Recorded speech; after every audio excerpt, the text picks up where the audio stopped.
இலங்கை தேசத்தை போதைப்பொருள், பாதாள உலகம் மற்றும் சட்டவிரோத ஆயுத கலாசாரம் எனும் 3 தலை கொண்ட அரக்கனிடமிருந்து மீட்டெடுப்பதற்கான போராட்டம் இன்று புதிய அரசியல் திருப்பு முனையை எட்டியுள்ளது.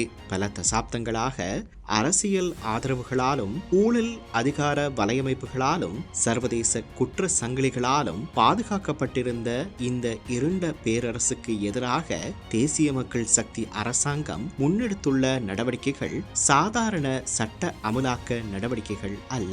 அவை தேசத்தின் சமூக ஆன்மாவை மீட்டெடுக்கும் அரசியல் மறுமலர்ச்சியாகும்.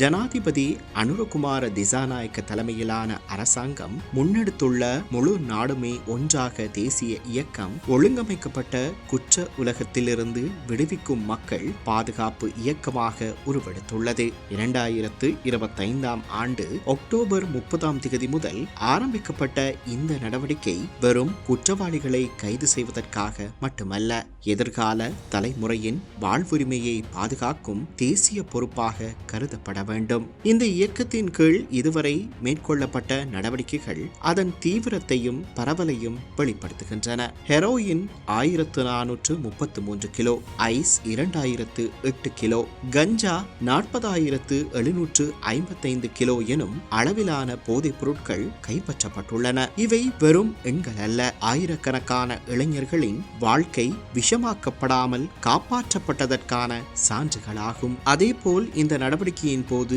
5122 ஆண் பிள்ளைகளும் மற்றும் 128 பெண் பிள்ளைகளும் போதைப் பொருள் மற்றும் குற்றவியல் சூழலிலிருந்து மீட்கப்பட்டுள்ளனர் என்பது மிக முக்கியமான மனிதாபிமான அம்சமாகும். ஒரு தேசத்தின் எதிர்காலம் அதன் குழந்தைகளிலும் இளைஞர்களிலும் இருக்கின்றது. அந்த எதிர்காலத்தை அளிக்கும் சக்திகளுக்கு எதிராக அரசு எடுத்துள்ள இந்த நிலைப்பாடு சமூக நீதி சார்ந்த அரசியலின் வெளிப்பாடாகவே பார்க்கப்பட வேண்டும். மறுபுறம் பாதாள உலக குழுக்கள் போதைப்பொருள் வியாபாரிகள் மற்றும் ஆயுத குற்றவாளிகளுக்கு எதிராகவும் கடுமையான நடவடிக்கைகள் முன்னெடுக்கப்பட்டுள்ளன. T-56 துப்பாக்கிகள் 83, கை துப்பாக்கிகள் 118, சுழல் துப்பாக்கிகள் 75 என மொத்தமாக பெருமளவிலான ஆயுதங்கள் கைப்பற்றப்பட்டுள்ளமை நாட்டின் பாதுகாப்பு அமைப்புகள் எவ்வளவு தீவிரமாக உள்நாட்டு அச்சுறுத்தல்களை எதிர்கொண்டு வந்தன என்பதை காட்டுகின்றது.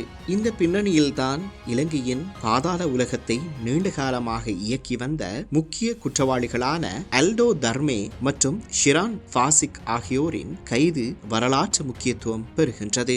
துபாயில் வைத்து மேற்கொள்ளப்பட்ட இந்த கைது நடவடிக்கைகள் சர்வதேச குற்ற வலையமைப்புகளுக்கும் அவற்றை அரசியல் மற்றும் பணபலத்தின் மூலம் பாதுகாக்க நினைப்போருக்கும் எதிராக இலங்கை விடுத்துள்ள தெளிவான எச்சரிக்கையாகும். வெளிநாடுகளில் சொகுசு வாழ்க்கை வாழ்ந்த இந்த குற்ற பேரரசுகளின் பின்னால் இலங்கையின் ஏழை குடும்பங்களின் கண்ணீரும் இளைஞர்களின் அழிந்த எதிர்காலங்களும் சமூக சீரழிவும் மறைந்திருந்தன.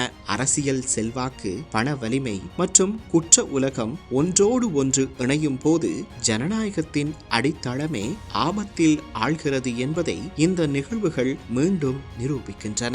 ஆனால் இன்று அந்த அச்சத்தின் அரசியலுக்கு எதிராக சட்டத்தின் மேலாதிக்கம் என்ற புதிய அரசியல் மொழி உருவாக தொடங்கியுள்ளது. குற்றவாளிகள் எவராக இருந்தாலும் அவர்கள் எந்த அரசியல் பின்னணியோ சமூக அந்தஸ்தோ பண பலமோ கொண்டவர்களாக இருந்தாலும் சட்டத்தின் முன் நிறுத்தப்படுவார்கள் என்ற உறுதியை இந்த அரசாங்கம் வெளிப்படுத்தியுள்ளது.